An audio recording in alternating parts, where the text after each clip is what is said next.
My name is Lynne Kinst. I'm the Executive Director of the Hemophilia Council of California, and I wanted to welcome you to our advocacy webinar this evening, Virtually Making Your Voice Heard. So just briefly by way of introduction, why we're talking about virtual advocacy. So obviously, COVID-19 has impacted all of our communities and made a lot of changes to how we go about doing things. We are having to social distance, we're having to do a lot more events and activities virtually, and advocacy is no different. Right now, legislators and legislative staff are conducting their business, but they're doing it in a modified way, and guests are really not allowed into the Capitol. You can participate in hearings only through virtual means. And even staff are rotating their days in the Capitol, etc., in order to keep the numbers low. But even with the need for participating virtually, there are a lot of things going on in the state that really make advocacy just as important today as it is any other year. One of those things is the budget crisis.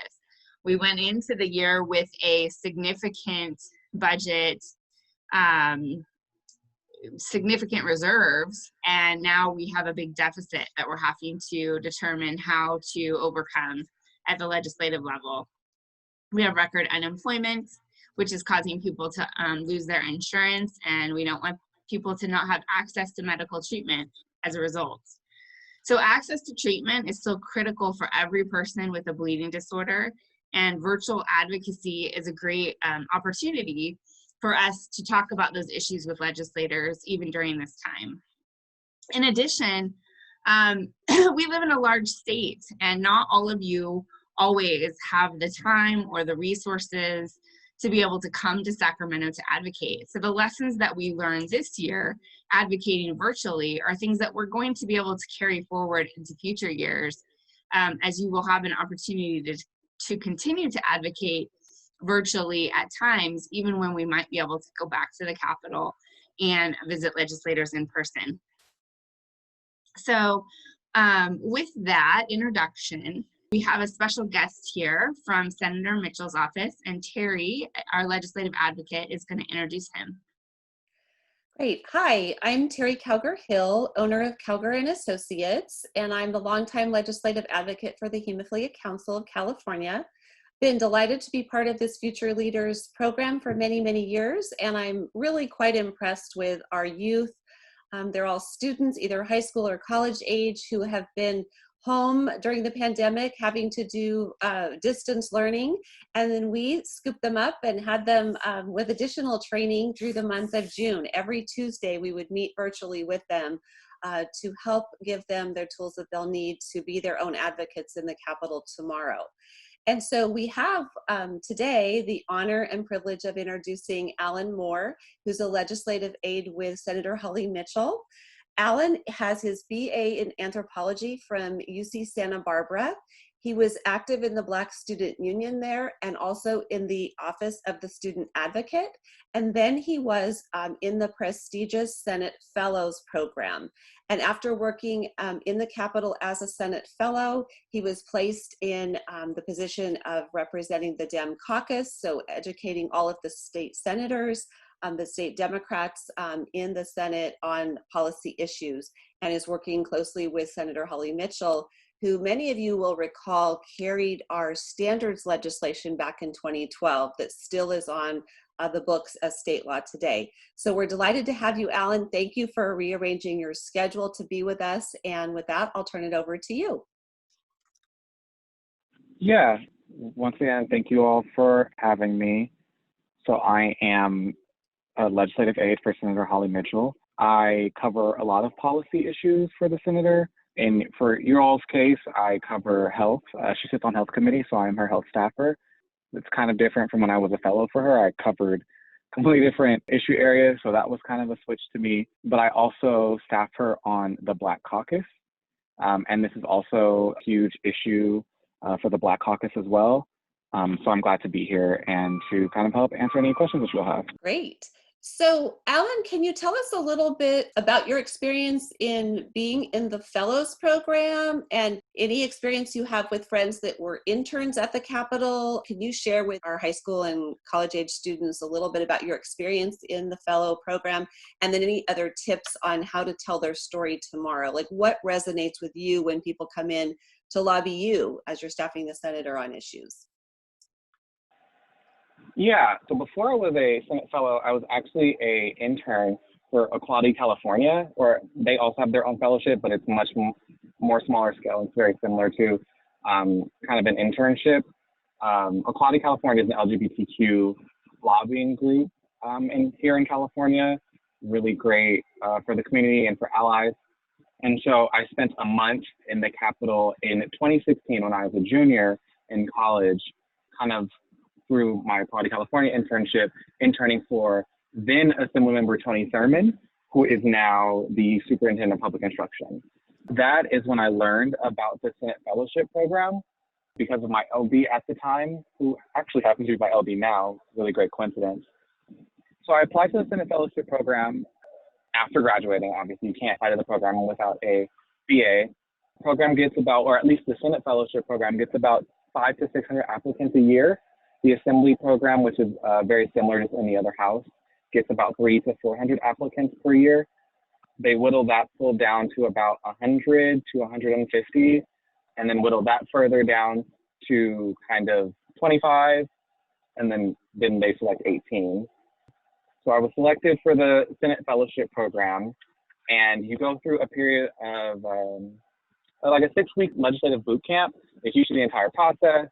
They allow you to meet with multiple consultants and members and other kind of prolific people within the building. You learn a lot about kind of the inner workings of public policy.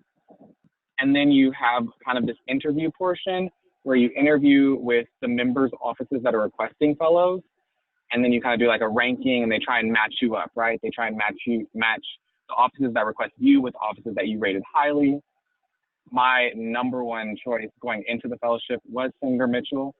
She was actually the only senator I knew and one of the 2 legislators that I had any kind of information about. She is the only Black woman of the Senate and one of 2 Black senators.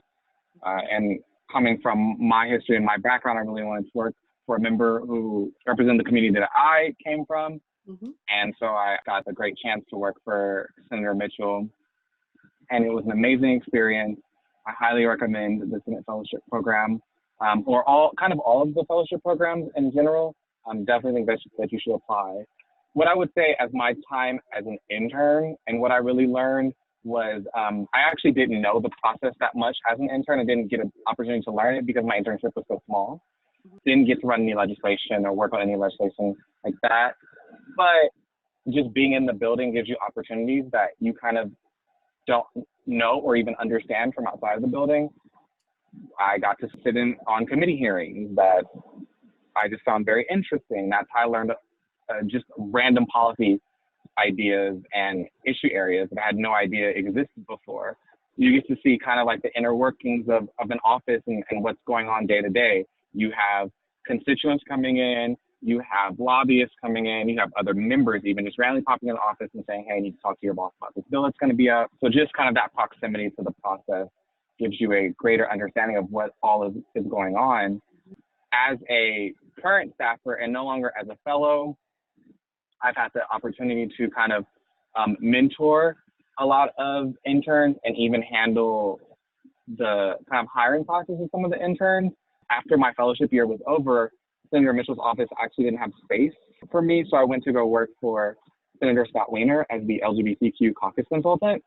And during that time, Equality California was actually looking to place another one of their interns, so I got to kind of experience what it is to be on the other side of intern placement. What I look for in an intern is obviously someone who's very interested in kind of the process and understanding everything, but also someone who comes from a varied background where they're really just super curious about what the process is, what's going on. Like, no one, whether it be an internship or even the fellowship, no one's expecting you to be a policy expert or it's for you to even know how the legislative process works. I for sure didn't. It's something that you learn hands-on experience of.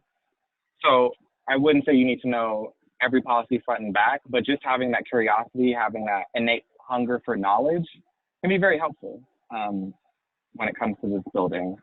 Now, when it comes to kind of like legislative visits and meetings and helpful tips, I think what is always super helpful for me is when someone comes into the office and explains the issue that they're advocating for with a personal story. That is always super helpful for me and for other ledge staff. That's super helpful for me and other ledge staff because it allows us to really understand what this policy, what this budget request, what opposition will mean to you, right? It personalizes it and it makes it very clear that this is an issue that you're not just here advocating for and that you care for, but why?